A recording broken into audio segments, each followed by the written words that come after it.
जो अनंत श्री का आमंत्रण है, जो या सद्गुरुओं का आमंत्रण है, वो प्रेम का आमंत्रण है, वर्डलेस है।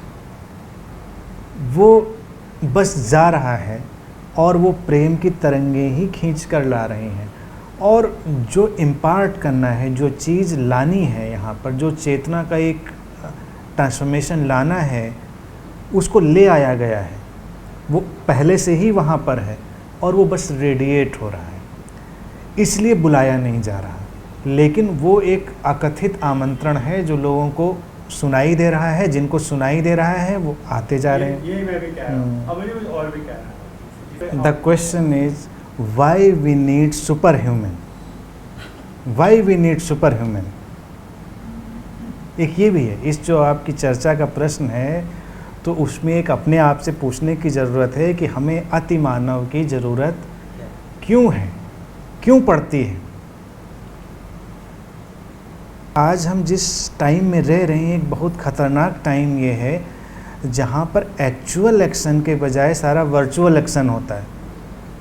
एक्चुअल एक्शन तो होता ही नहीं, इंटरनेट पे चल रहा है सारा एक्शन, डिबेट, मीडिया में डिबेट चल रही है, न्यूज़ पर डिस्कशन हो रहा है, बजाय कि किसी वास्तविक एक्शन या वास्तविक सुधार के बजाय चार लोग आते हैं, वो डिस्कशन करते हैं और चले जाते हैं, बात वहीं ख़त्म हो जाती।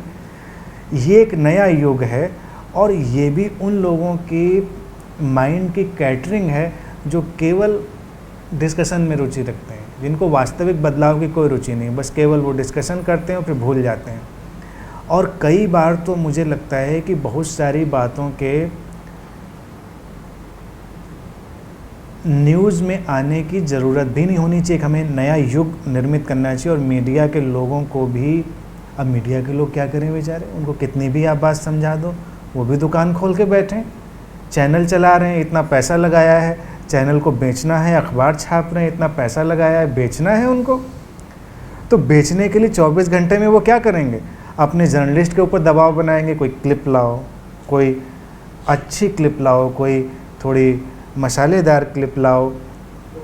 संडे खाली है तो फिर कुछ और ऐसे ही चटकारेदार क्लिप ले आओ, डिस्कशन करो। और डिबेट में भी कुछ लोग ऐसे लगते हैं मुझे कई बार कि शायद यही मिलते हैं और कोई मिलता नहीं है, शायद वो उसी के लिए बैठे रहते हैं, जैसे कि सारा विचार वही 2-4 लोगों के पास है। तो मीडिया की न्यूज़ और डिस्कशन एक काइंड ऑफ मेंटल लेथार्जी और मेंटल एंटरटेनमेंट का रूप ले चुका है, जिससे कुछ होता जाता तो है नहीं, बल्कि होना चाहिए एक्चुअल एक्शन। जब कुछ लोग मिलकर कुछ सुधार की एक भूमिका बनाएं और काम करें, बजाय कि उस चीज़ को एक बार चर्चा में लाकर और उसको भूल जाने के। तो उस तरह का एक वातावरण अगर बने तो बहुत सारे लोग उस पर डरेंगे। अब इसमें क्या होता है कि अगर ये एक ढंग बनता है तो अगला इमेज मेकओवर का ढंग बनता है, फिर कुछ एजेंसीज फिर मीडिया का सहारा लेती हैं, तब फिर पूरा ठेका दे दिया जाता है, कई लाखों करोड़ों जिसकी जितनी क्षमता है। तो बीइंग ह्यूमन से लेकर और हर तरह की चीज़ें फिर लॉन्च कर दी जाती हैं और पब्लिक के मेमोरी को मानते हैं लोग कि बहुत शॉर्ट होती है, ज़्यादा दिन चलती नहीं, कुछ दिन चलती है मेमोरी, फिर वॉश हो जाती है, नए सिरे से नए मेकओवर में फिर वो नए ढंग से सोचने लगता है। तो ह्यूमन जो मास की मेमोरी है तो उसके ऊपर लोग बहुत ज़्यादा ध्यान नहीं देते, इसलिए सब करते चलते हैं। ना राजनेता ध्यान देते हैं, ना धर्मगुरु ध्यान देते हैं, उनको लगता है जनता ऐसी है, कुछ दिनों में लोग सब भूल जाते हैं। और सचमुच में लोग भूल जाते हैं, ये रहा, कोई फॉलो अप नहीं होता है किसी चीज़ का।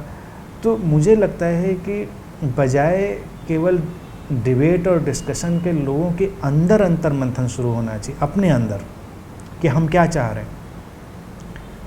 कई बार तो ऐसा होता है, मैंने देखा है कि जो लोग जिस बात के विरोध में बोल रहे होते हैं वो उसी चीज़ के पीछे भाग रहे होते हैं। जैसे कई लोग ऐसे मिलते हैं जो ज्योतिष और अंधविश्वास और ऐसी चीज़ों के बिल्कुल विरोध में बोलते हुए पाए जाएंगे, लेकिन वही चुपके से उन्हीं लोगों से कंसल्ट करते हुए पाए जाएंगे। दोहरा व्यक्तित्व हो जाता है। और कई बार इसमें ऐसे आइकन्स भी आ जाते हैं जो समाज में बड़े स्वनाम धन्य हैं, तो वो भी जब ऐसा काम करने लगते हैं, दोहरा चरित्र, तो मुश्किल होती है। व्यक्ति जैसा है वैसा कहे कि भाई मैं इसमें रुचि ले रहा हूँ ऐसी बातों में, तो कोई अड़चन नहीं है। तो ये विकास की यात्रा है कि आज आप इस चीज़ में रुचि ले रहे हैं, कल आप और विकसित हो जाएंगे तो आपकी रुचियाँ बदलेंगी या आपके संस्कार बदलेंगे, बहुत सारी चीज़ें बदल जाएंगी। लेकिन हमने दो चीज़ें बनाई हैं, private faces and public faces.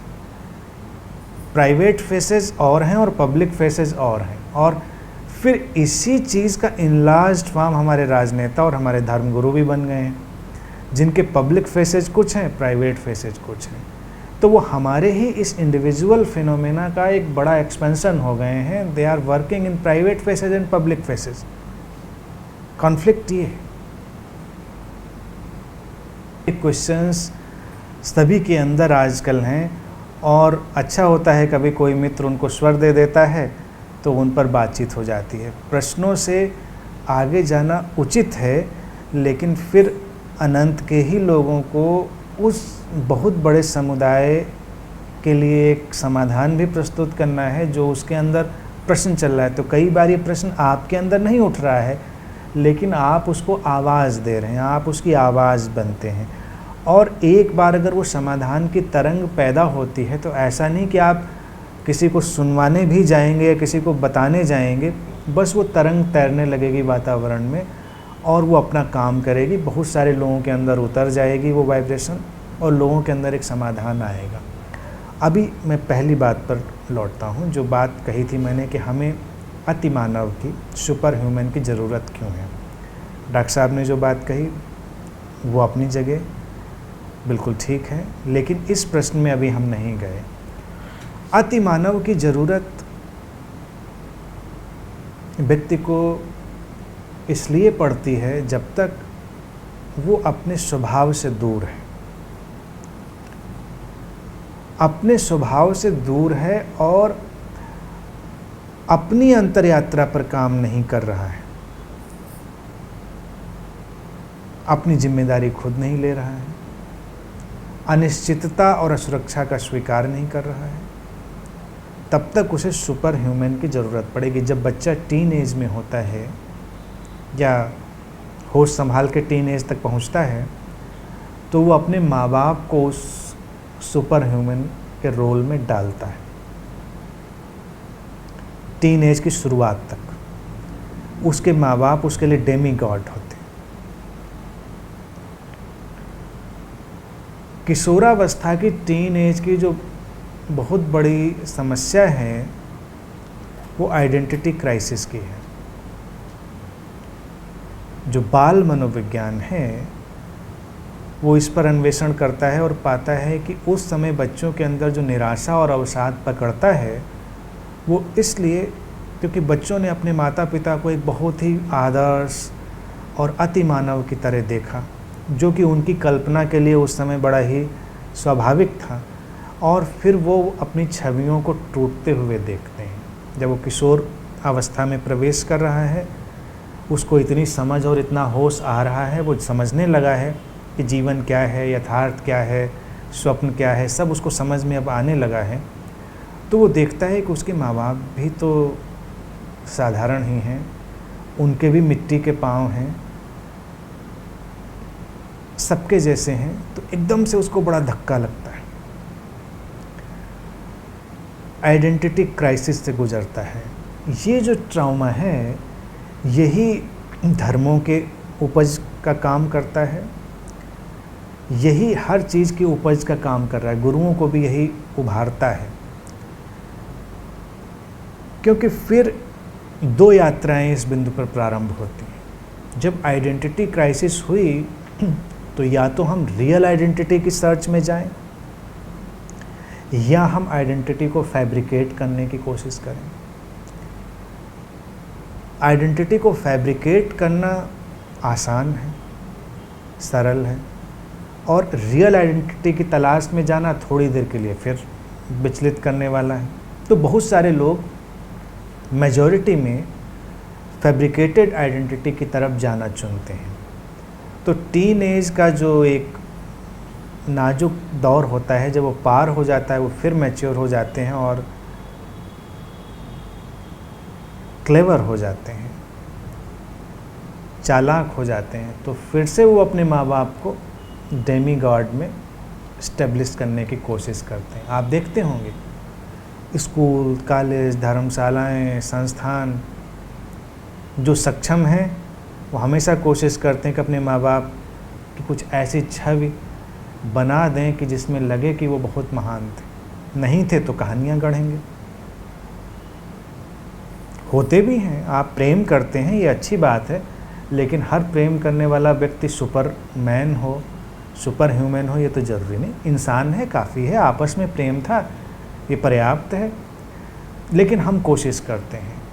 तो जब आपके पास धन का अभाव है तो आप मन मार कर रह जाते हैं, और जैसे ही आपके पास धन आता है तो जो फैब्रिकेटेड आइडेंटिटी वाले लोग हैं, शायद ही ऐसा कोई हो जिसके माँ बाप पे आपको कोई स्कूल, कॉलेज, अस्पताल, संस्थान कुछ न मिल जाए, उनकी मूर्तियाँ लगी ना मिल जाएं, उनके बड़े बड़े पोर्ट्रेट लगे ना मिल जाएं। जिसकी जितनी क्षमता उस हिसाब से वो करेगा। शायद आपको पता नहीं होगा, मीडिया में जो लोग हैं वो जानते होंगे, घोस्ट राइटिंग भी बहुत होती है। आजकल लोग राइटर्स को, ऑथर्स को हायर कर लेते हैं।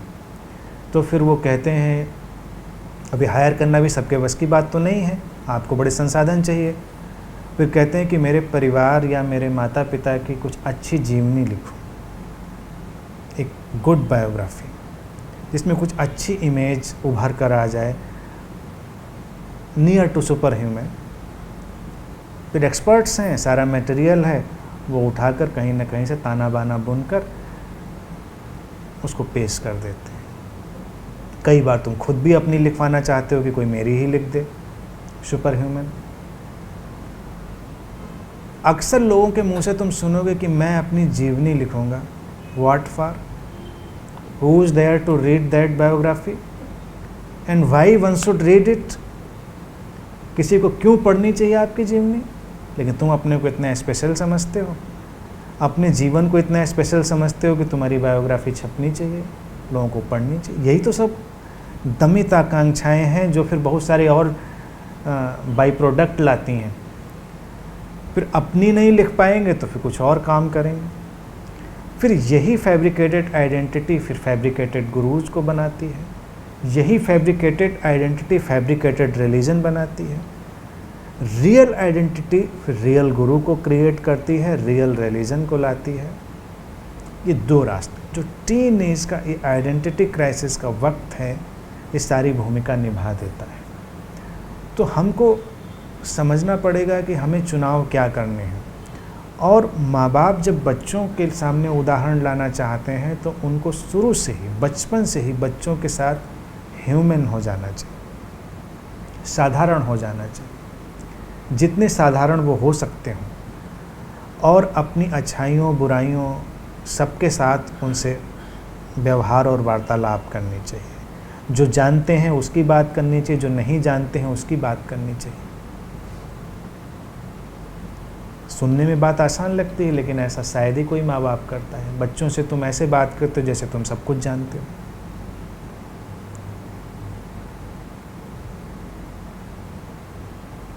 और कई बार तुम उनको इतना नादान भी समझते हो कि उनको लगता है कि अभी बात क्या करनी, तो अभी ऐसे ही काम चला लेते हैं। मेरा सुझाव ये है कि बच्चा एक दिन का भी क्यों ना हो, वो एक पूरी सोल जर्नी है। उसके अंदर जो सेंसर हैं, जो उसका वाइब्रेशनल पैटर्न है, वो सब चीज़ें समझ रहा है। तो आप उससे पूरी ऑनेस्टी से बात करें कि भाई मुझे ये समझ में आता, ये नहीं आता, मैं ये कर सकता हूँ, मैं ये नहीं कर सकता, पहले दिन से। तो वो आपकी एक अतिमानवीय छवि निर्मित नहीं करेगा और बड़ी प्रेमपूर्ण छवि निर्मित करेगा। प्रेमपूर्ण छवि ये होगी कि हमको अपना रास्ता बनाने के लिए मेरे माँ बाप ने प्रेरित किया। जो तुम खोज रहे हो, नहीं खोज पाए हो, तो बच्चों से कह देना कि तुम खोजना इसको, मैं तो नहीं खोज पाया। इच्छा थी मेरी, लेकिन मैं ऐसा नहीं कर पाया। तो ये अतिमानवीय तलाश बंद हो जाएगी। और जब बच्चों के आने वाली जनरेशन जो आ रही है उसकी अतिमानवीय तलाश बंद हो जाएगी, तो ये अतिमानव की तलाश वाले धर्म डिज़ोल्व हो जाएंगे, वो गुरु डिज़ोल्व हो जाएंगे, वो राजनेता डिज़ोल्व हो जाएंगे, वो सारी जो कैरेक्टर हैं और जो फैब्रिकेशन है वो सब बड़े ही आराम से डिज़ोल्व हो जाएगा। लेकिन अभी हम ऐसा नहीं कर रहे हैं, इसलिए ऐसा है और अभी काफ़ी वक्त तक ऐसा रहेगा। और मैं उस इनलाइटेंड सोसाइटी का सपना देखता हूँ जहाँ ऐसे सहज माँ बाप आएँ और पहले कदम से ही बच्चों को उस अतिमानवीय तलाश से हटाएं और अपनी तलाश की ओर उनको ले आएं। तो आप देखेंगे कि सारा काम बंद हो गया, सारे धर्मों के शटर एकदम से गिर गए। तो समाज आ जाएगा जिसमें कि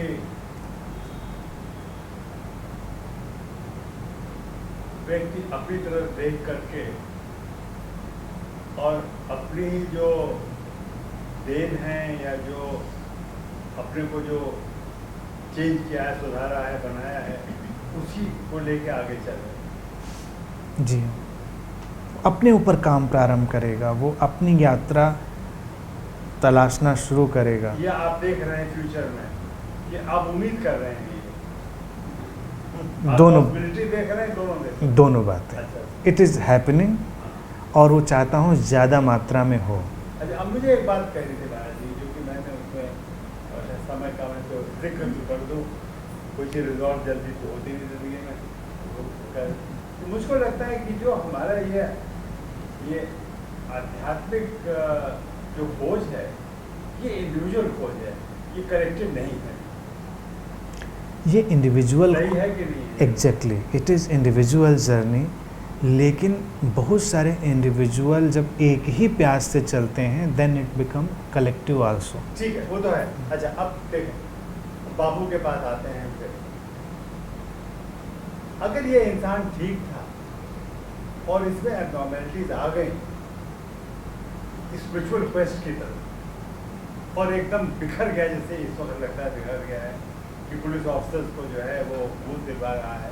अभी इंजीनियर साहब ने कहा अगर इतना गैर गुजर हो गया तो क्या इससे यही लगता है कि ये अपने में अंदर जा ही नहीं पाया और एक हद जा करके एकदम बाहर हो गया और एकदम भटक गया। बिल्कुल वो जो काम हुआ ना वो बड़ा आसान था। देखिए, उस तरह के गुरु बनने की जो यात्रा है बड़ी आसान है। उसके लिए तो जो हथकंडे चाहिए, जो मैथडोलॉजी चाहिए, वो बड़ी ही ईजी है। तो कुछ लोग ये समझ जाते हैं, तो कुछ लोग इसको फैमिली बिजनेस भी बना लेते हैं। इस व्यक्ति को छोड़ा जा सकता था इस कैटेगरी से, लेकिन अपने लड़के को भी जब आप उस बिज़नेस में डाल रहे हो, जो लोग इस तरह के पारिवारिक व्यवसाय बना रहे हैं, तो उनके ऊपर प्रश्न चिन्ह तो लग ही जाएगा, क्योंकि अध्यात्म और एनलाइटनमेंट पारिवारिक व्यवसाय नहीं है। अगर मैं भगवान बुद्ध का या महावीर का या जितने भी नाम लेता हूँ, इवन भगवान कृष्ण का भी, आप बताओ उनके लड़के का नाम जो उनका उत्तराधिकार काम किया हो, नहीं याद ना? भगवान बुद्ध के लड़के का नाम एकदम से याद करो तो याद तो आ जाएगा आपको, लेकिन उससे कहीं ज़्यादा चमकदार लोग नज़र आएंगे। क्यों ये पारिवारिक बिजनेस बन जाता है, जहाँ पर गुरु को लगता है कि मेरा बेटा, मेरी बेटी या मेरी बीवी ही इसको शेयर करनी चाहिए। ये लोग जो है, जो आपने नाम लिया, इंक्लूडिंग जितू कृष्णमूर्ति, ये कभी नहीं चाहते थे कि इनको रिफाइन के गॉड बनाया जाए। एग्जैक्टली, भूल जाओ मुझको। एग्जैक्टली। भगवान बुद्ध ने यही कहा, जितू साहब ने यही कहा, इनको सुना भी मैंने कि ये ऐसे कुछ इंडिकेट करते हैं और आप भी यही कहते हैं। जो देखा है तो आप भी यही बात कह रहे हैं। तो ये गड़बड़ कहाँ आ गया, किस पॉइंट पर आया है? ये गड़बड़ आ जाते थे कि अगर बापू ठीक आदमी थे, कहाँ गड़बड़ा गए? ये गड़बड़ देखिए, महत्वाकांक्षा का गड़बड़ पैदा हो जाता है, और ये ज़्यादातर लोगों के अंदर वो महत्वाकांक्षा का बीज है, और महत्वाकांक्षा की यात्रा पर ही वो निकले हुए हैं। जैसे मेरे पास एक बार, काफ़ी पूरे पहले की बात है, एक खोजी आया, तो उससे बात होने लगी, तो मैंने उसको कई बातें बताई। उसने कहा, देखिए आप मुझको इस ढंग से मत बताइए कि ये करें वो करें, मैं शिष्य टाइप का नहीं हूँ, मैं गुरु टाइप का व्यक्ति। तो उस दिन मुझे ये एहसास हुआ कि एक ये भी टाइप एग्जिस्ट करता है, और उसने मुझे एक नया इनलाइटनमेंट दिया। मैंने कहा कि हाँ, ये बात तो हो सकती है, बात तो बिल्कुल सही है। हम लोग गुरु बनने की 101 ट्रिक्स भी लिख सकते हैं, ऐसी किताब भी डेवलप कर सकते हैं, हाउ टू बिकम अ गुरु बनाया जा सकता है। सारे सिस्टम है, क्या क्या करेंगे, कैसे कैसे करेंगे, हाउ टू बिकम अ गुरु, ये चीज़ बनाई जा सकती है। फिर ऐसी ट्रेनिंग भी दी जा सकती है। और अगर ऐसे संस्थानों में आप जाएं, ऐसे संस्थानों के अंदर एंटर करें, तो उनके अंदर बाकायदा ट्रेनिंग चल रही है। उनके यहाँ गुरु बनाने की ट्रेनिंग चल रही है, अपने टीचर्स बनाने की ट्रेनिंग चल रही है, फैक्ट्री लाइन पे प्रोड्यूस हो रहे हैं कि जब आप जाएंगे तो कैसे प्रवचन देंगे, भंगिमा कैसी रखेंगे, ड्रेसअप कैसे होंगे, पब्लिक में एंट्री कैसे लेंगे, और कहाँ पर रोएंगे, कहाँ पर चुप हो जाएंगे, कहाँ पर आप आसमान देखने लगेंगे, कैसे क्या क्या करेंगे, सारा पैकेज है। तो I am aware of that package. तो मैंने कहा ये एक काम हो सकता है। तो जो ये गुरु टाइप है, ये सारी गड़बड़ियाँ पैदा करता है, महत्वाकांक्षा। और व्यक्ति के अंदर देखिए यही सब इच्छाएं हैं, प्रसिद्धि की आकांक्षा, धन की आकांक्षा, महत्व की आकांक्षा, यही सब आकांक्षाएं हैं। इनको भारतीय दर्शन बहुत पहले से अलग ढंग से रखता रहा है, और इनके जाल में जब कोई उलझ जाता है तो ये हष्ट होना ही होता है। क्यों कोई किसी की पूजा करे, और जिन लोगों की आज आप पूजा कर रहे हो वो वही लोग हैं जो हमेशा उससे बहुत पीछे भागते रहे थे। अगर आज हिंदू दर्शन में हम भगवान कृष्ण की बात करें तो वो एक ऐसे व्यक्ति रहे जो इतनी साधारण ज़िंदगी जिए कि कोई आध्यात्मिक ऑरा ही नहीं ओढ़ा, सामान्य जीवन, सामान्य चर्या, सामान्य बातचीत। उन्होंने कहा कि भूल जाना मुझको, लेकिन ऐसे लोगों को भूलना कहाँ संभव है, हम कहाँ भूल पाते हैं। भगवान बुद्ध ने भी कहा कि सारी बात हो गई ख़त्म, देखो मेरी मूर्ति वूर्ति मत बनाना, और अपना प्रकाश खुद बनना, मुझको भूल जाना। और इतनी मूर्तियाँ बनाई कि मुझे लगता है शायद इतिहास में इतनी मूर्ति तो किसी की बनी ना होगी। तो जब मुस्लिम लोगों ने आक्रमण किया भारत पर और उन्होंने देखा इतनी मूर्तियाँ, तो उनके यहाँ एक शब्द जो बुद्ध आया, वो बुद्ध का ही अपभ्रंश बन के आ गया। उनके लिए बुद्ध जो था वो बुद्ध का पर्यायवाची हो गया। मूर्ति का मतलब बुद्ध और बुद्ध का मतलब बुद्ध। उनके लिए मूर्ति ही बुद्ध थी, जहाँ देखा वहाँ मूर्ति। अफ़गानिस्तान से और पता नहीं कहाँ से देखते चले आए मूर्तियाँ, कहते ये तो बुद्ध है। लोगों से पूछा उन्होंने क्या है, उन्होंने कहा बुद्ध। उन्होंने कहा बुद्ध, तो वो बुद्ध बन गया। तो बुद्ध की इतनी मूर्तियाँ बना डाली लोगों ने। ऐसे जेके की बात आप कह रहे हैं, जेके भी यही कहते रहे, लेकिन आज उनको भी भूलना संभव नहीं है। जो भी सद्गुरु है वो यही चाहेगा करुणावश कि उसे भूल जाएं, लेकिन उसे भूलना संभव नहीं। और जो अपने को याद दिलाना चाहेगा कि मुझे याद ही रखना, तो वहाँ तो ऐसे सब हश्र हो ही जाएंगे। ये महत्वाकांक्षा की दौड़ है।